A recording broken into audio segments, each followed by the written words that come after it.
Hi Carmen, I got your voicemail, but I've been in an appointment with students all day, so I haven't had a chance to answer it until now. I ran upstairs and you weren't in your office, so I thought I'd make you a quick video. So once you're on YouTube, you're going to want to come over to your channel up here in the top right corner. Click my channel, and it'll take you to all the videos that you've uploaded to YouTube. So we're going to use some examples from my portfolio. So we're going to click on the video. Come down here to this symbol here where it says add to, and it'll bring up all of your different playlists, but we're going to create a new playlist and call it Emily's Portfolio. Hit create, and then it'll show you here that it has been added to the portfolio. To add another video, you go back to your main channel.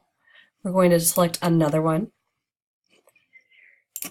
Again, come down to this bottom right button and select Emily's Portfolio.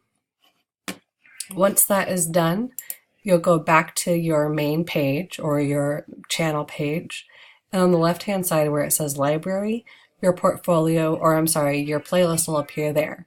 So we just made this one, so it's the top one here, but if I click show more, it'll show all the other playlists that I've made. To share this with students, you'll come over here and you can either send them this link that's at the top bar, or you can click this button and send them this link. Either way, it'll start the next video automatically.